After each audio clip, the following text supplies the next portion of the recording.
артикуляция. Қосылыстарды, байланыстарды оқытатын ілім бізде синтезмология деп аталынады. Ал буындар туралы ілімді атрология деп атаймыз. Яғни бұл адам қаңқасының сүйек-аралық байланыстарын зерттейтін ғылым. Атрологияның негізгі қызметі бұл адам қаңқасының дара орналасқан сүйектерінің бір-бірімен жақындастыру, байламдар, буындар арқылы бір-бірімен үйлесімді қызмет атқара отырып, сүйектердің азды-көпті қозғалыстарын қамтамасыз ету болып табылады. Байланыстар негізінен үшке бөлінеді. Олар синартроз, диартроз және симфизис. Синартроз деп отырғанымыз бұл аз қозғалмалы сүйектер. Яғни үзіліссіз байланыстар деп аталынады. Синартроздың өзі үшке бөлінеді: синдесмоз, синхондроз және сүйектік байланыстар. Синдесмоз деп отқанымыз бұл егер екі сүйектің арасында дәнекер тін болатын болса, бұны синдесмоз деп атаймыз. Одан кейін синхондроз. Синхондроз сүйектің арасында шеміршек болса, сүйекпен сүйек қосылып бітісіп кеткенде дамиды. Яғни шеміршектік ткандер арқылы сүйектердің байланысы. Одан кейінгі үшінші бұл бізде сүйектік байланыстар. Келесі диартроз. Бұл сүйектің үздікті байланыстары деп аталынады, яғни буындар. Бұл диартроздар негізгі элементтен және қосымша элементтен тұрады. Негізгі элементтеріне буын бетінің шеміршегі, буын қапшығы, буын қуысы, буын аралық саңылау жатады. Ал қосымша элементтеріне келер болсақ, оған байламдар, буын дискілері, буын менискілері, буын еріндері және май қатпарлары жатады. Одан кейінгі келесі буындардың құрылысы бойынша жіктелуі. Құрылысынан бұрын буындарда симфизис бар. Үшінші түрі бұл сүйектердің үзілісті немесе үзіліссіз байланыстары, яғни жартылай байланыс деп атасақ болады. Енді сүйектердің буындардың құрылысы бойынша келетін болсақ, буындар екі сүйектен құрылса, бұл қарапайым буын деп, ал үш немесе одан да көп сүйектен құралатын болса, бұны күрделі буын деп атаймыз. Одан кейін буындар қозғалысы бойынша бір білікті, екі білікті және көп білікті болып бөлінеді. Бір білікті деп отырғанымыз бұл буындар бір жазықта қозғалатын болғанда айтамыз, ал екі білікті деп буындар екі жазықтықта қозғалатын болса, соны екі білікті деп атаймыз. Ал көп білікті дегеніміз, яғни буын бірнеше жазықтықта қозғалады. Оған мысал ретінде иық буынын атауымызға болады. Буындар сонымен қатар пішіні бойынша да әртүрлі болып келеді. Олар шар тәрізді, толған ай тәрізді, айдаршық тәрізді, шығыр тәрізді буындар бар. Сондай-ақ эллипс тәрізді, цилиндр және жалпақ тәрізді жалпақ буындар бар. Бұлар буындардың құрылысына байланысты, осы әр буынның орналасу түріне, яғни қай сүйекте орналасуына байланысты осы буындардың пішіні әртүрлі болады. Келесі біз талдайтынымыз бүгінгі қолдың байламдары мен буындары. Қолдың буындарына артикуляция хумери, артикуляция кубити және артикуляция радиокарпы жатады.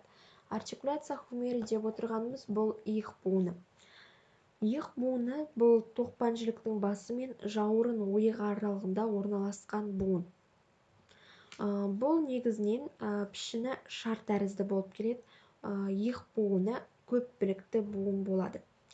Иық буынына келетін болсақ, ең біріншісі мына қызыл сызықпен тұрған бұл бізде лигаментум акромиокальвикуляри деп аталынады.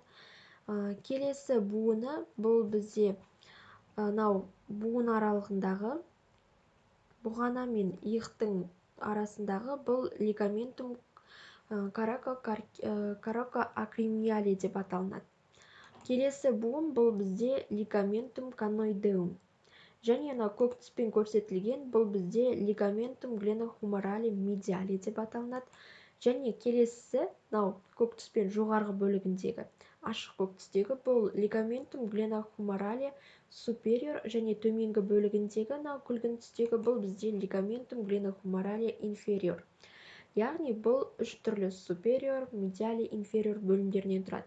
Және ең соңғы мына сары түстегі бұл біздегі ligamentum transversum humeri. Келесі буын түрі бұл артикуляция кубити, яғни кәрі жілік. Бұның орналасуы тоқпан жілік, шынтақ және кәрі жілік буындарында орналасқан. Бұл негізінен күрделі болып келеді. Бұның пішіні шығыр тәрізді, яғни шығыр тәрізді айналма буын. Бұлар бір-бірімен үйлесімді қозғалады, яғни диартроздарға жатқызсақ болады.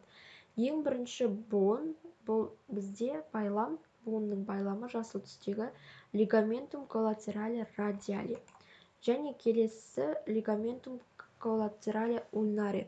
Одан кейінгі буын бұл бізде буынның ортасындағы капсула орналасқан, бұл капсула articularis деп аталынады.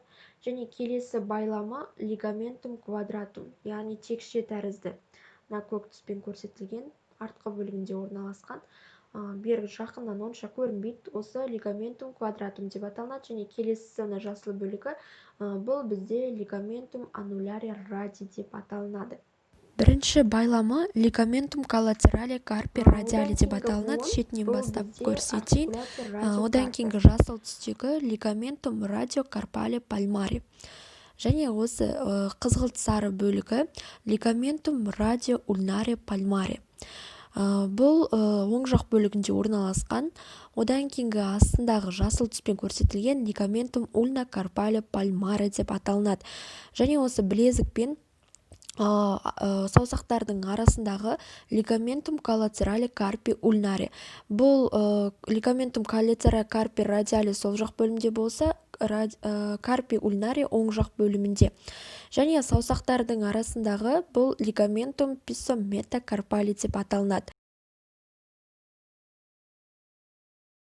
Қол сүйектерінің буындарын ары қарай талқылайтын болсақ, мынау жердегі бізде көрініп тұрған ақ түстегі бұл бізде membrana interosa antebrachi деп аталынады. Келесі капсуласы бұл капсула articularis. Және келесі мынау бізде күлгін түстегі тұрған retinculum muscularum flexorum manus.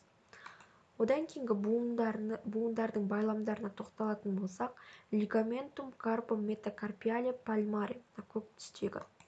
Және ligamentum metacarpale palmare, мына жер. Келесі бұл біздегі ligamentum intercarpale palmare, яғни intercarpale palmare және carpum metacarpiale palmare.